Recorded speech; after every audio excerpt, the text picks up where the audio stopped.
okuva sabbiiti ewedde abakozi b'ekitongole kya Kcca abalongoose ekibuga Kampala bazzenga beekalakaasa olw'okulwawo okusasulwa omusaala gwabwe. Olwaleero twagala ssente tukooye atugobera ki omuntu omugoba ng'omusasudde kuleka tusula mu ntaana. Kino nno kyaleetera sipiika w'olukiiko olukulu olw'eggwanga okusitukiramu okujja okuwooyawooya abakozi bano era bw'atyo n'ayita abakulembeze ba Kcca mu lukiiko olwawamu ku ssetteeserezo w'eggwanga bagonjoola ensonga zino. Embeera eriwo tetwagala kulyazaamanya abantu baffe batuyonjeza kibuga. Zoolaga omulungi tezirwa mu ssaawa ez'akalasamayanzi enkya ya leero olukiiko lutudde era nga lukubiriziddwa sipiika Nita Mongo.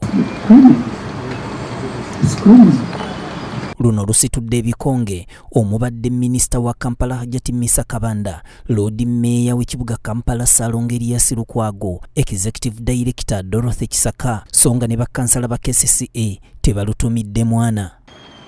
We demanded for harmonization and it was very simple. Lord Mayor atadde nankulu w'ekibuga ku nninga nti abakozi bano basasulwa embagirawo era ng'abantu bano beetaaga n'endagaano kwe bakolera emirimu gyabwe ziyite contracts. These people have no contracts. The talk within Seven Hills and some of the members of management is that Seven Hills have contracts and they are very arrogant that they have contracts. So those other people, what do they have? They have no legal basis to make any claim. Abakozi bano baali beekubira enduulu nga bagamba nti babadde nga bakakibwa okweyunga ku kitongole kya Seven Hills era wano sipiika alidde mu ttama nti buli muntu asigale waawulirira emirembe. Aba Seven Hills basigale mu Seven Hills n'aba Community Sacco basigale eyo. And you want to bundle them with the other people? Please let those people remain where they are. The Seven Hills also remain where they are. They work, they all do the work, and they are paid according to what they do. Yes. And for, yes, this is a resolution. And for us as Parliament, we will do our... Ono ayambalidde abamu ku bakozi abakola emirimu egitali gyabwe bw'atyo n'anokolayo abambala ebiddugavu aba RRU ne bakwata abantu nti kino kimenya mateeka. And that should be implemented. If you find that they are gone outside what they are supposed to do, then that's criminal. It's criminal. Those guys in black, the brutal, they should not violate the rights of the citizens. They should not. You had something to say? Thank you, Right Honourable Speaker. Minisita wa Kampala Hajati Misa Kabanda asiimye sipiika olw'olukuŋŋaana luno kubanga ensonga zino zirudde nga zibabobbye emitwe. This issue for over 1 year and we've been meetings, we have met several times. This time I think we have resolved once and for all. And as a minister I wish to say that we are going to at least see that everything is done as we have resolved here. Thank you. Wano sipiika asabye Lord Mayor agenda nnyonnyola abakozi bano abaabukeerezza enkokola okweyiwa ku City Hall anti abamu bwe baawulira nti olwaleero lwe lukuŋŋaana babadde balowooza nti era lwe balina okusasula. Kale ono amusabye abannyonnyole biki ebisaliddwawo. We are going to address these people, tell them this is what we have agreed. Let's not do any politicking. Nga bwe kiri nti atuma omukulu Tamagamaga ne Ssalongo Erias Lukwago asitukiddemu ng'eyatega ogw'ekyayi n'asisinkana abakozi bano era n'alambulula ebivudde mu lukiiko.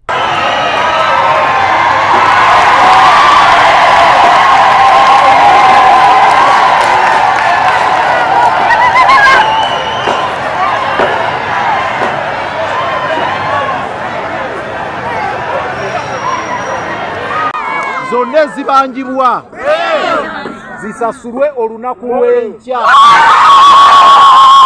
Ono ababuulidde nti olumala okusasulwa baakuddamu babalibwe okusobola okwewala abakozi ab'empewo. Katugambye nga 11 ku magombolola ennaku zigenda kuba 2 ezigenda okubalibwako. 11 community circles, 12 babale bali. Kakati ako ke kawaayiro namba 2. Bwe banaamala okubabala ku Mande obutasukka nga 15 buli anaaba akakasiddwa nga gyali ddala mukozi aweebwe contract ye. Kansala Sendi amanyiddwa nga Moshi asanyukidde ekisaliddwawo olwaleero. Abanja ssente okuva ku ssente esooka paka esembayo agenda kusasulwa immediately olunaku olw'enkya nga tewali kususaawo ssaawa dakiika na buli kimu. So aliyo ng'obadde oyera enguudo mu Kampala olongoosa enguudo mu Kampala bw'oba wabadde ogambye abaana baseeko amazzi g'akawunga olunaku lw'enkya bagambe baganaabe mugende mugule kakoko mulye ku kanyama. Nga bwe kiri nti entasiima ebulaagiwa abakozi bano nabo babadde basiimu olw'ebyo ebibasaliddwawo. Amasanyu nnyo kubanga bali kubonabona balandlord bali kugoba ku nyumba nga olina landlord mubi oli mulwadde tewali ddagala olabye ngambye amenyekako oyo naye nkyankola n'amaanyi tuguma kubanga tumala kubanga nene tumanyi bajja kusasula tuli bakozi nga bagize okubasasula ssente zammwe. Kataze mpulira bulungi tuwangudde omusango tuwangudde tusobeni hiru tugiwangudde twagala ekyo tugenda kufuna ssente. Katonda yeebalire ddala. Lodi Meya tumweyanzizza nnyo era tufukamidde wansi nga tumwebaza taata yeebale tulwanirira baali badde batugagala tugoba naye kati Katonda yeebale.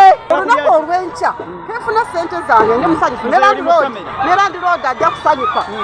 Nsiima nnyo beeya waffe okutulwanirira, nsiima nnyo ababaka ba palamenti okubeera ku saidi yaffe kusaba obwenkanya ne beebale nnyo ne beebalire ddala. Ekya enkoko njagala enkoko nga ensiike bulungi nga teri mu buto njagala gidde enkya ku myezi ena gye. Newankubadde nga nnyama ntono okaya n'eri mu nkwawa waliwo abasabye bongezebwe ku kasente kubanga ke babasasula ka lusuluuju. Tuongeze ku musaala emitwalo 15 sente entono opangisaako ennyumba osasulirako omwana school fees okulya sente entono batwongere ku musaala. Ebyo bye byange. Nga bw'olengera ebyokwerinda byakedde kunywezebwa nga wasuubirwa okubeerawo embeera poliisi ndowooza ogirengere emmamba zaakedde kubeerawo naye mukama mulungi tewaliiwo kibaddewo. Olwaleero eggoye lisaliddwa palamenti wamu n'olukiiko olufuzi olwa Kampala Capital City Authority nti abakozi buli omu alina okusasulwa omusaala gwe obutasukka lunaku lwa nkya ate nga n'abalina zi contracts abatalina bonna buli muntu alina okufuna contract okusobola okubeera ng'akola omulimu gwe awatali nkenyera yonna. Era nkisalibwawo nti abali mu 7 Hills basigale mu 7 Hills so nga n'abo abali mu community sacco basigale mu community sacco buli omu asigale waawulirira emirembe. Kabuye Israel, Kavuma Ibrahim, BTM TV Community Report.